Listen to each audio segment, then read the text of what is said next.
പുതിയൊരു വീഡിയോയിലേക്ക് എല്ലാവർക്കും സ്വാഗതം. ഇന്നത്തെ വീഡിയോ എന്ന് പറയുന്നത് നമ്മുടെ ഫ്രിഡ്ജ് ഒന്ന് ചെറുതായ രീതിയിൽ ഒന്ന് ഓർഗനൈസ് ചെയ്ത് വെക്കുക, അതിൻ്റെ കൂടെ ഒന്ന് ഫ്രിഡ്ജ് ക്ലീൻ ചെയ്യുക. അപ്പോൾ ആ വീഡിയോ ആണ് ഇന്ന് കാണിക്കുന്നത്. അപ്പോൾ ഫ്രിഡ്ജ് ഓർഗനൈസ് ചെയ്യുന്നതിന് വേണ്ടിയിട്ട് ഞാൻ ഫ്ലിപ്കാർട്ടിൽ നിന്ന് 2 തരത്തിലുള്ള ബോക്സുകൾ മേടിച്ചിട്ടുണ്ട്. അപ്പോൾ ആദ്യത്തെ ഇതാണ്. ഇതിങ്ങനെ നമുക്ക് വലുതാക്കാനും ചെറുതാക്കാനൊക്കെ പറ്റുന്ന ഒരു മോഡലാണ്.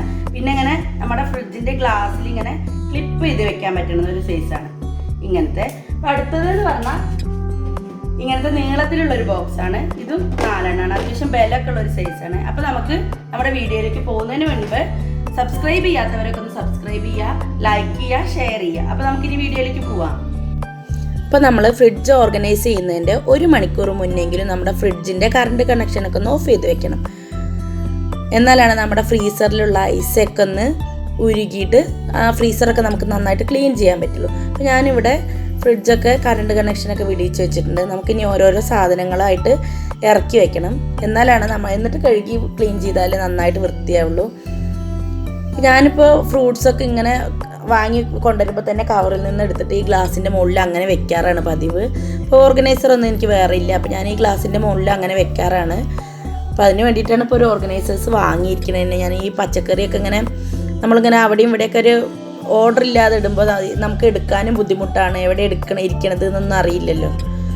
ഞാൻ ഈ തേങ്ങയൊക്കെ അതേപോലെ ചിരകിയതിന് ശേഷം നമ്മൾ കൊണ്ടുവന്ന് വെക്കുമ്പോൾ ഇങ്ങനെ ഇതിൻ്റെ മുരികളൊക്കെ വീണിട്ട് ആകെ വൃത്തികേടാവും. അപ്പോൾ അതൊക്കെ നമുക്കെടുത്ത് മാറ്റാം.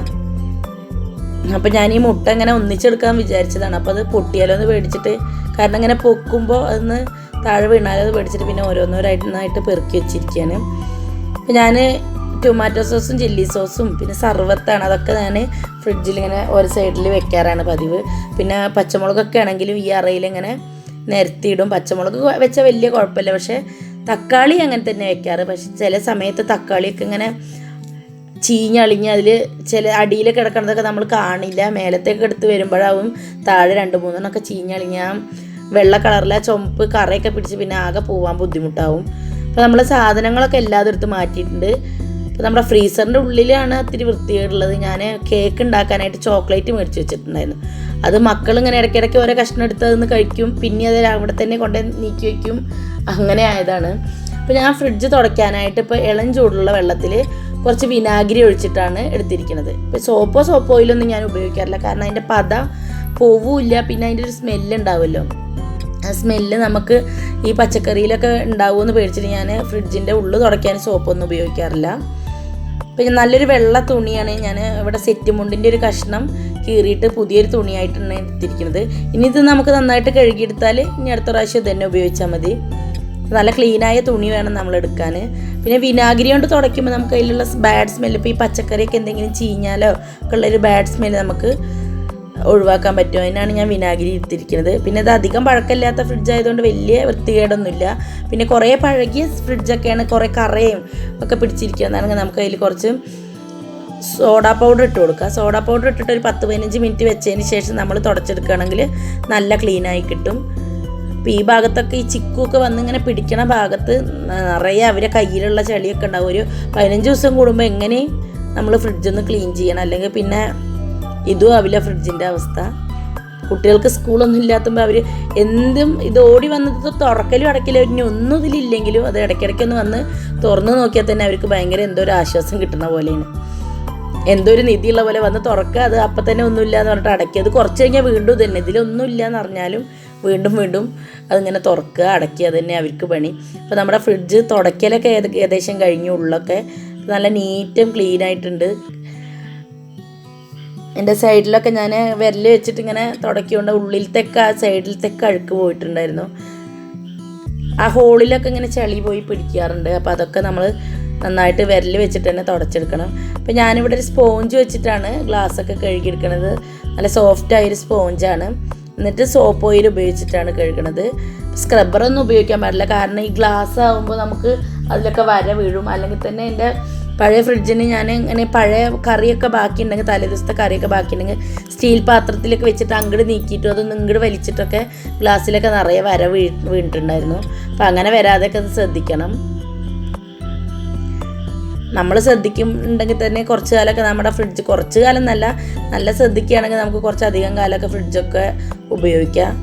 നമ്മുടെ ശ്രദ്ധയുടെ അനുസരിച്ചിട്ടിരിക്കും, നമ്മുടെ ഉപയോഗത്തിനനുസരിച്ചിട്ടും. അപ്പോൾ ഇങ്ങനെ കഴുകാനൊക്കെ എടുക്കുമ്പോൾ നന്നായിട്ട് നമ്മൾ സൂക്ഷിച്ചിട്ട് വേണം, കാരണം എല്ലാതും ഗ്ലാസ് അല്ലേ. അപ്പോൾ ഒന്ന് തന്നെ നമ്മുടെ കയ്യിൽ നിന്ന് വീണ് പൊട്ടിയാൽ പിന്നെ അത് തനിച്ച് വാങ്ങാൻ കിട്ടുമെന്ന് അറിയില്ല, അങ്ങനെ ഒന്നൊക്കെ പൊട്ടിയാൽ. അപ്പോൾ അതൊക്കെ നന്നായിട്ട് കഴുകി വൃത്തിയാക്കി വെക്കുകയാണ്. ഇതിപ്പോൾ ചെറിയൊരു വെയിലൊക്കെ ഉണ്ടെങ്കിൽ നമുക്കൊന്ന് ആ വെയിലത്ത് കൊണ്ടുപോയി വെച്ചാൽ, നല്ല വെയിലല്ല, ചെറിയൊരു വെയിലുണ്ടെങ്കിൽ നമുക്ക് അതൊക്കെ ഒന്ന് ഉണക്കിയെടുക്കാൻ പറ്റും. ഇതിപ്പോൾ മഴക്കാലം ആയതുകൊണ്ട് അതും പറ്റണില്ല. അപ്പോൾ ഞാൻ വാങ്ങിയ പുതിയ ഓർഗനൈസേഴ്സൊക്കെ ഒന്ന് കഴുകിയെടുക്കുകയാണ്. കാരണം നമ്മൾ പുതിയതല്ലേ, അപ്പോൾ കഴുകാതെ ഉപയോഗിക്കുമ്പോൾ നമുക്കൊരു മനസ്സിനൊരു തൃപ്തി ഉണ്ടാവില്ലല്ലോ. അപ്പോൾ നന്നായിട്ട് എല്ലാതും കഴുകിയതിന് ശേഷം നമ്മൾ ഒരു ഉണങ്ങിയ തുണി, നേരത്തെ എടുത്ത കോട്ടൺ തുണിയുടെ ബാക്കി ഒരു കഷ്ണം എടുത്തിട്ട് നമ്മൾ ഇതൊക്കെ ഒന്ന് തുടച്ചു കൊടുക്കുകയാണ്. നന്നായിട്ട് തുടച്ച്, വെള്ളത്തിൻ്റെ നനവ് ഉണ്ടാവാൻ പാടില്ല നമ്മുടെ ഈ ഗ്ലാസ്സിന് പാത്രങ്ങൾക്കൊന്നും. അപ്പോൾ അതിന് വേണ്ടിയിട്ട് നന്നായിട്ട് തുടച്ചെടുക്കുകയാണ്. ഈ തുണികളൊക്കെ നമുക്കിനി കഴുകിയിട്ട് എടുത്ത് വയ്ക്കാം. എന്നാൽ അടുത്ത പ്രാവശ്യം ഇങ്ങനെ തുടയ്ക്കാനും ഒക്കെ നമുക്ക് ഇത് തന്നെ എടുത്താൽ മതി. അപ്പോൾ ഈ ഓർഗനൈസേഴ്സ് അത്യാവശ്യം നല്ല ക്വാളിറ്റി ഉള്ളത് തന്നെയാണ്. കാരണം നമ്മൾ പിടിക്കുമ്പോൾ തന്നെ അറിയാം അത്യാവശ്യം ബലമുള്ള പാത്രങ്ങളാണ്. പിന്നെ 250 രൂപയല്ലേ ഉള്ളൂ. ആദ്യം ഞാൻ എടുത്തത് അത് വലുതാക്കാനും ചെറുതാക്കാനും പറ്റുന്നതാണ്. നമ്മുടെ ഇപ്പോൾ തക്കാളി പച്ചമുളകൊക്കെ അധികം ഉണ്ടെങ്കിൽ നമുക്കതൊന്ന് ഇങ്ങനെ വലുതാക്കിയിട്ട് അതിലിട്ട് വയ്ക്കാം. അല്ല കുറച്ചുള്ളെങ്കിൽ അത് കുറച്ച് ചെറുതാക്കിയിട്ടും വെക്കാം. അപ്പം അത്രയും സ്പേസിന് വലുതാക്കുമ്പോൾ അത്ര സ്പേസ് വേണ്ടല്ലോ ചെറുതാക്കുമ്പോൾ. അപ്പോൾ അതിനനുസരിച്ച് നമുക്ക് സാധനങ്ങൾക്കനുസരിച്ച് വലുതാക്കും ചെറുതാക്കും ഒക്കെ ചെയ്യാം. പിന്നെ കാര്യമായിട്ട് പച്ചക്കറി തന്നെയല്ലേ നമ്മളെയൊക്കെ ഫ്രിഡ്ജിൽ ഉണ്ടാവുള്ളൂ. കുറേ പിന്നെ ഇറച്ചി മീനൊന്നും ഞങ്ങളിവിടെ അധികം ഫ്രീസറിൽ വെച്ചിട്ട് ഉപയോഗിക്കാറില്ല. ഏറിപ്പോയ ഒരു ദിവസം, അതും എപ്പോഴൊന്നുമില്ല. ഇപ്പം ഇന്നലെ വാങ്ങിയ കുറച്ച് ചിക്കൻ ഉണ്ടായിരുന്നു. അങ്ങനെ എപ്പോഴൊന്നും, ഇപ്പോൾ മീനൊക്കെ ആണെങ്കിൽ നമുക്ക് ദിവസം നമ്മുടെ വീടിൻ്റെ മുന്നിൽ കൂടെ വരും. ചിക്കൻ ആണെങ്കിലും ഏകദേശം 1 കിലോമീറ്ററിൻ്റെ ഉള്ളിൽ നമുക്ക് 2 ചിക്കൻ കടയൊക്കെ ഉണ്ട്. 2-3 തന്നെ ഉണ്ട്. അപ്പോൾ നമ്മൾ ചിക്കൻ മേടിക്കുക, കുറച്ച് മേടിക്കുക, അന്നത്തെ ദിവസം കഴിക്കുക. പിന്നെ ഏറിപ്പോയ പിറ്റേ ദിവസത്തിനും കൂടി ഉണ്ടാവും. അല്ലാതെ കുറേ ദിവസമൊന്നും അങ്ങനെ ചിക്കൻ മേടിച്ച് കഴിക്കണതൊന്നും, ഫ്രീസറിൽ വെച്ചിട്ട് അങ്ങനെ ഉപയോഗിക്കണതൊന്നും ഇവിടെ ഇഷ്ടമില്ല. അതുകൊണ്ട് ഞാൻ അങ്ങനെ കുറേ ദിവസമൊന്നും ഫ്രീസറിൽ വെക്കാറില്ല. അപ്പോൾ ഏകദേശം നമ്മുടെ തുടയ്ക്കലൊക്കെ കഴിഞ്ഞ് ഇനിയിപ്പോൾ അപ്പോഴേക്ക് ചിന്നു ഓരോന്ന് സെറ്റ് ചെയ്ത് തരികയാണ്. എനിക്ക് ഈ ഗ്ലാസ്സുകളൊക്കെ വെക്കാൻ അത്ര ഒരു പിടുത്തമില്ലാത്ത പോലെ, കാരണം നമുക്ക് അതിൻ്റെ ചെറിയൊരു മാറ്റം വന്നത് ഇങ്ങനെ ഉറച്ച് നിൽക്കാത്ത പോലെ തോന്നും. അപ്പോൾ അത് അവൾ ശരിയാക്കി തന്നു അതൊക്കെ.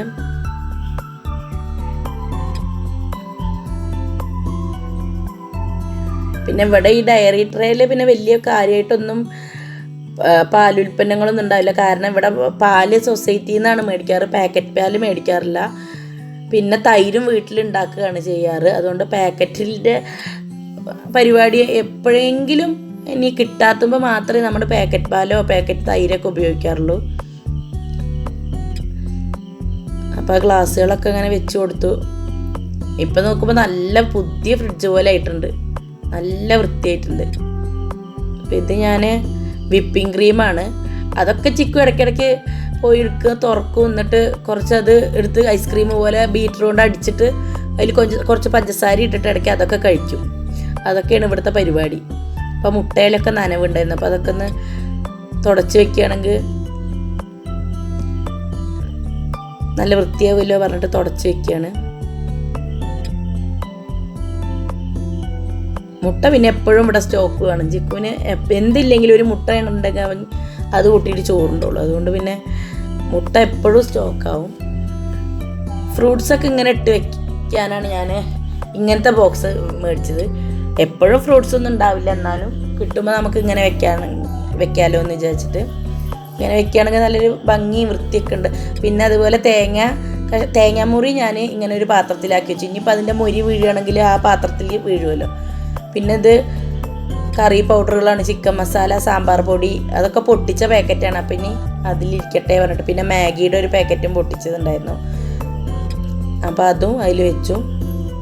ഇനി നമ്മുടെ ചെറിയ ഉള്ളിയൊക്കെ ഫ്രിഡ്ജ് തുടച്ചപ്പോൾ എടുത്തിട്ടുണ്ടായിരുന്നു. അപ്പോൾ അതൊക്കെ അതിലിട്ട് വയ്ക്കുക. ഇത് ഈ അടിയിലത്തെ ബോക്സ് എന്ന് പറഞ്ഞാൽ നല്ലൊരു ഉപകാരമുള്ളതാണ്.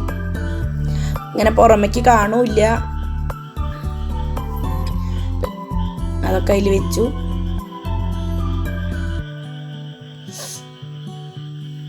പിന്നെ വെളുത്തുള്ളി അതിൽ തന്നെയാണ് ഞാൻ വെച്ചത്. ഇനിയിപ്പോൾ അത് അടച്ചു വെച്ചാൽ അതിൽ അങ്ങനെ ഒരു സംഭവം ഉള്ളതായിട്ട് പുറത്തേക്ക് അറിയേയില്ല. അത് ഫ്രിഡ്ജിൻ്റെ ഒന്നിച്ചിങ്ങനെ ഒരു ഇത് പഴയ ഫ്രിഡ്ജിലൊന്നും ഇല്ല തോന്നുന്നുണ്ട്. ഇപ്പോൾ ഇറങ്ങണ എല്ലാ ഫ്രിഡ്ജിലും ഇങ്ങനത്തെ ഈ സവോള ഉള്ളിയൊക്കെ ഇടാനുള്ള ഒരു ട്രേ ഉണ്ട്. അത് നല്ലൊരു കാര്യമാണ് കേട്ടോ.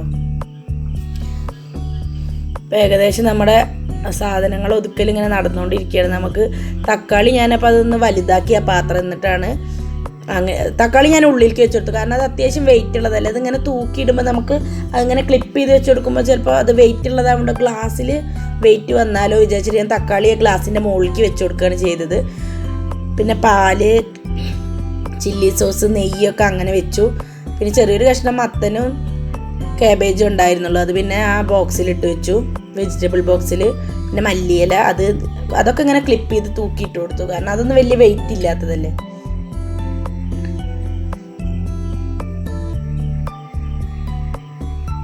പിന്നെ ഒരു കുപ്പി അച്ചാറുണ്ടായിരുന്നു, അത് എൻ്റെ മുകളിൽ വെച്ച് കൊടുത്തു. മുട്ട ഇങ്ങനെ വെച്ചു. പിന്നെ ഒരു പാർലേജി ബിസ്ക്കറ്റ്, നാരങ്ങയൊക്കെ വെച്ചു. അപ്പോൾ ഏകദേശം ഒതുക്കൽ കഴിഞ്ഞപ്പോൾ നല്ല വൃത്തിയായിട്ടുണ്ട്. കാണുമ്പോൾ തന്നെ ഒരു ഭംഗി തോന്നുന്നുണ്ട്. അപ്പോൾ ഞാൻ ആ പച്ചമുളക് ഇട്ട് വെച്ച ട്രേയിൽ നമുക്ക് ഇഞ്ചി ഉണ്ടായിരുന്നു, അത് ഇട്ട് കൊടുത്തു. അപ്പോൾ നല്ല ഭംഗിയിൽ തോന്നുന്നുണ്ട്. അപ്പോൾ അത്രയേ ഉള്ളൂ നമ്മുടെ ഒരു വീഡിയോ പറയുന്നത്. പുതിയൊരു വീഡിയോ ആയിട്ട് വരുന്നവരെ ബായ്.